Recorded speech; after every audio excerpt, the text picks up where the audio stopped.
Man. This is a grand finals. This Right? is a grand finals, man. This is what you want. There's no, 3-0, 4-0, none of that. This league's grand finals is already better than about 75% of the GSL finals. Oh man, and of course, this means our last game here today is going to be on Merry-Go-Round. Oh man, No one likes this map. Damon, you know what? I think that Zergs are probably going to feel more comfortable in this map than Protoss. But that's, it's so weird because I feel like Merry-Go-Round is a map that Protoss players hate because they say, I have to go for a 2-base all-in on this map because taking a third is so hard.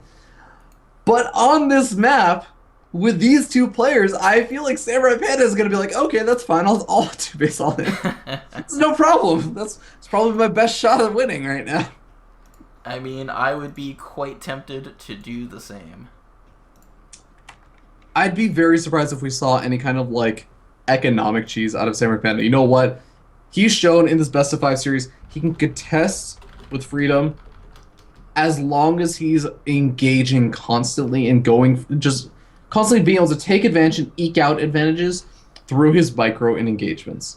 When he's not, his opponent gets ahead and he gets behind.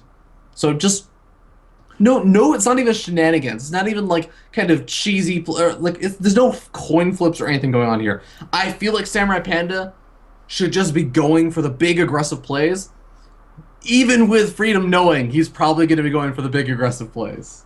I have to completely agree with you. Right. Alright, so here we go, guys. This is it. Game 5.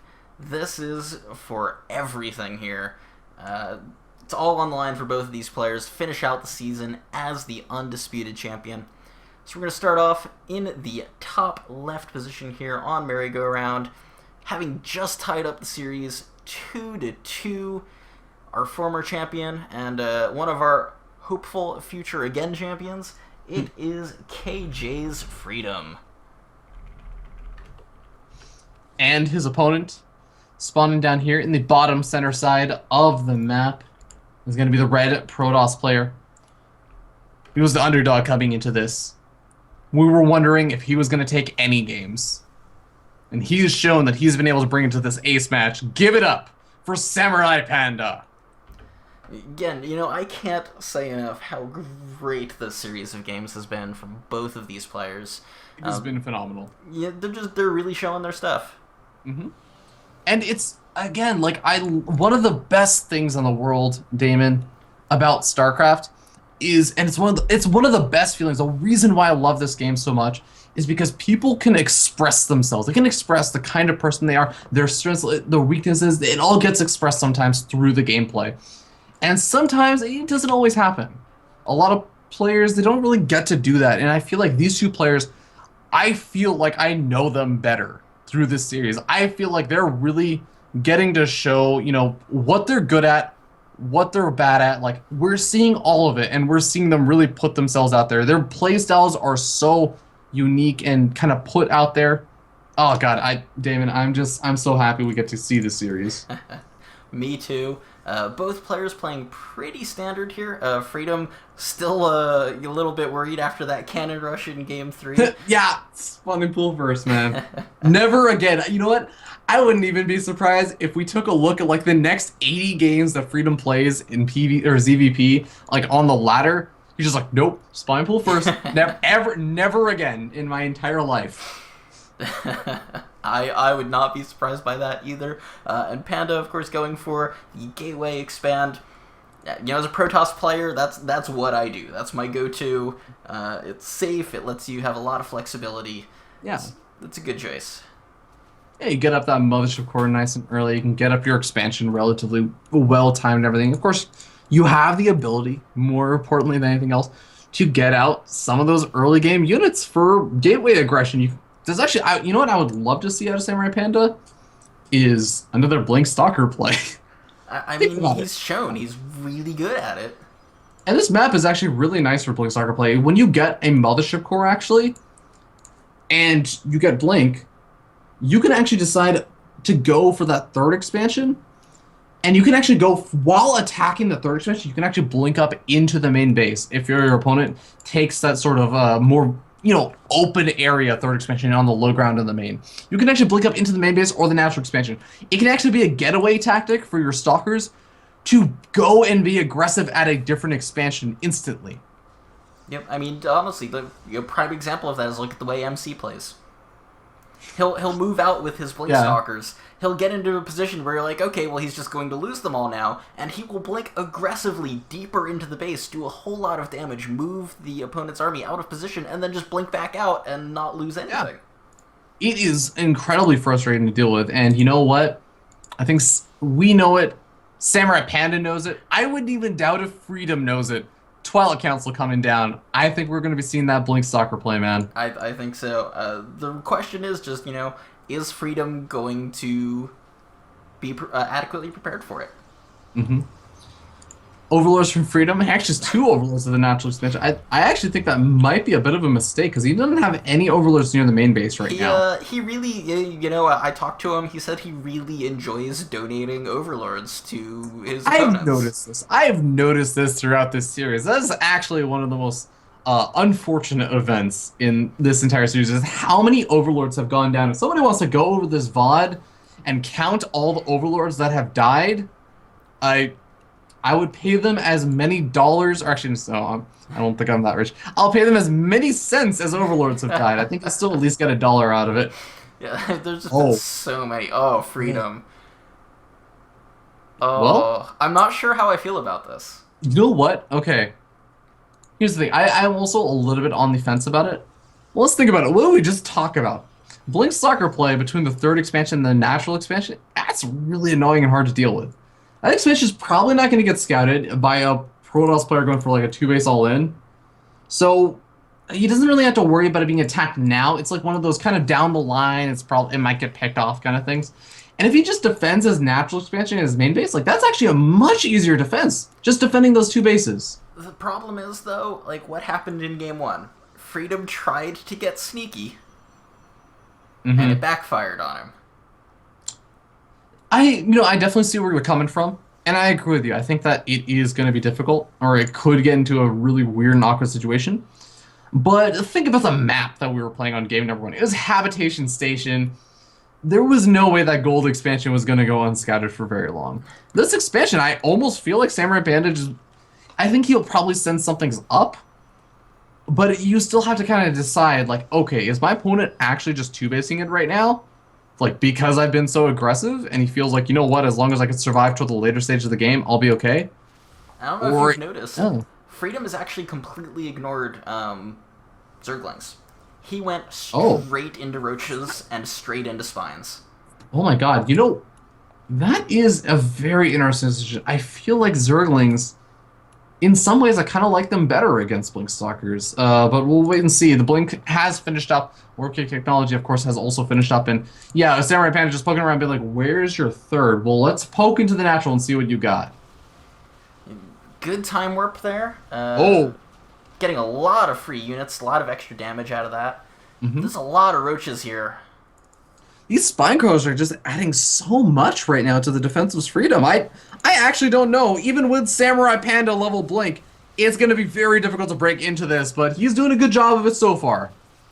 Yep, the real trick, of course, is going to be, Freedom with that extra larva from that hidden base that SamuraiPanda doesn't know about. He needs to be careful, though. Don't move those... all those roaches are way too far forward. He picks off the Mothership Core, which is great. But he cannot be donating units. Yeah, he really does not want to be doing that right now. The spine car is soaking up some additional hits, allowing time for these roaches to get out. There's more roaches than there are stalkers, but Blink, of course, is adding in a lot. Oh my god, that warping round from SamuraiPanda, man. That's what you can do when you have 8 warp gates. And here's the thing, Freedom, he's doing actually a really good job. It's a very subtle thing as we still see the engagements going down. He's only making drones at that third. He doesn't want to give that away. Yep. And he needs to be careful, though. He wants to engage as much as he can by those spines. Yes. Get that extra DPS, that extra tank. One of those spines, though, very low on health. A blink back from Samurai Panda. Gonna regroup, get another warp-in round of Stalkers. But even off of 8 warp gates, even off of 2 bases, you cannot constantly reinforce with 8 warp-ins at a time. You eventually start to kind of run dry on the money, dry on the gas and minerals. And this push does start to die out, but I think that he's actually starting to push through. Yeah, Ling's popping out, bunch of Hydras in production. I like the Hydras for that extra DPS, but he's not using them. He's trying to hold position, making sure that they don't overcommit. Now the Hydra's getting in the mix. The Blink Stalkers, they're blinking back, but they're taking a lot of damage. He's starting to take some losses on those Stalkers. The Hydra count, it's still fairly low. He still has the opportunity to make this push work. Yeah, I mean, Samurai Panda's up in supply still right now. He and a couple is, of but Zealots, that's so good. He's warping in the Zealots, and I think they're going to be a good choice, but I also feel like this is sort of a sign that Stalker, he can't really afford to warp in the Stalkers right now. His push, his economy is starting to die. You can see his warp-in rounds are getting slower and slower. They're becoming more staggered. You're seeing not just 8 Stalkers warping, you're seeing 3 Zealots pause, and then 3 more Stalkers or something. It's this sort of delay, and he's got to make this push work. He has a timer that is constantly taking down, but he's looking pretty good right now. I mean, he's picking off all the spine crawlers. He's doing a really good job. The drones are being pulled off the line. And this the Hydra's really scary. Oh, he's pushing back this push once again. This is for a match point. This is it. If He's somehow Freedom. So much in supply, though. Like, this is Oh, where yeah. I'm really concerned. I think the Hydras, they're going to be the good tech choice unit. I feel like just Hydras are going to do well against these Stalkers as long as they can get on top of them. The Zealots are now getting picked off. They did so much damage. They did. Oh, man. They're killing off a lot of those Zergans, but the Zergans are also tanking for the Hydras. I don't know. Right now, Damon, I feel like there's still an okay number of drones. Somehow Freedom can stabilize. Workers. He has fewer workers, but he does have those 3 bases, and he has the tech. He's holding on. He's got a great concave right now. A lot of the Blink Stalkers not actually engaging, but Samurai Panda just has way too much. Yeah, he's going to push through. He does the aggressive blink forward. He's going to snipe these spines, and I think he's done it. Oh my god, Samurai Panda looks like he's done it. He's going to be going after that lair attack. Zergan's popping out, but does it actually even matter right now? They're retreating to the main base because he knows he can't defend this natural expansion anymore. The defense is over the natural expansion. This is going to be it. He's going to go for a counterattack to try and make something happen. I mean, that's not a terrible choice. He can try to force the base trade, but that's if he can keep his main alive. I mean, he has another base that hasn't been spotted. That actually might be a nice little play over there then. If he can somehow get this working. He's making more Zergans from that hidden expansion. This could be the saving grace. He's buying himself a lot of time with these spine crawlers, and I just don't think it's enough. Oh man, warping rounds over at home for Samurai Panda. He's trying to get that defense up. The Zergans are going to be able to pick off these Stalkers, but yeah, he's trading not that badly against the Zergans. I mean, there's a handful of Zergans over here. There's less than 16 Zergans he's going to be base trading with against more than, I think, 26 Stalkers. Yeah, 27 Stalkers out of the map. I mean, he's down, under 40 supply at this point. Some Zealots got warped in. I'm a big believer in the power of Freedom, but he's in a lot of trouble. I think this upset just happened, Damon. I think this just actually happened. Samurai Panda is in a winning spot right now. He's going to actually have to make a huge mistake, to be entirely honest, to come back in this game. And I'm really impressed with the play he just did. Yeah, I mean, Freedom, he's not giving up. He's not out yet. He's sending so many Zerglings across the map to try to pick this off. But I think in doing so, he gave away the position of his base.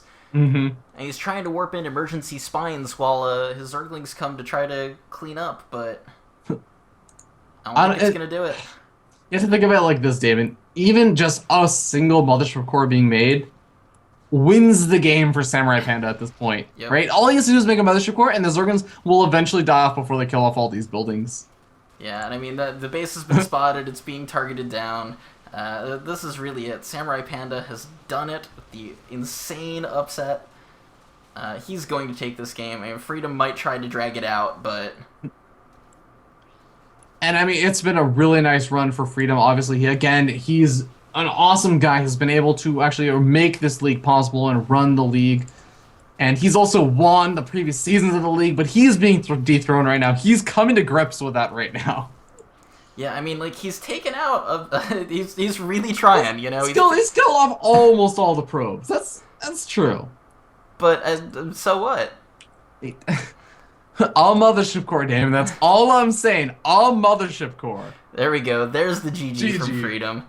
And SamuraiPanda does it in crazy, unexpected fashion. But he does it. His Blink Stalkers are just so good.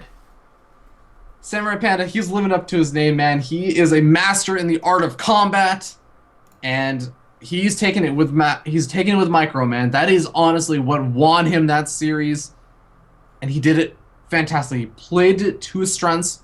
I think he made all the right decisions in those games that he ended up winning, and congratulations to him. He's going to be walking away with a whopping $200. That's 200 tacos, man. Yep, that's going to be fantastic. Freedom, of course, will get $100 himself for his amazing play. But yeah, no, SamuraiPanda, man, just he brought it. Mm-hmm. And coming in from the losers bracket as well. I mean, after being knocked down by Freedom, after being at least as far as we're aware, 1-4 versus Freedom this season, like coming back and taking it in that best-of-5 series, just really, really great play. And I'm so actually happy for SamuraiPanda right now. That's got to be a really good feeling for him. Yeah, absolutely right. You know, again, just nothing but respect for both of our players. Did a great job all season long. Fought long and hard through so many games to get here.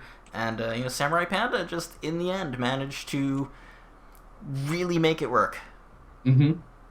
And again, not to take away, of course, from the tournament organizer, just because I don't want to be blacklisted. No, just kidding.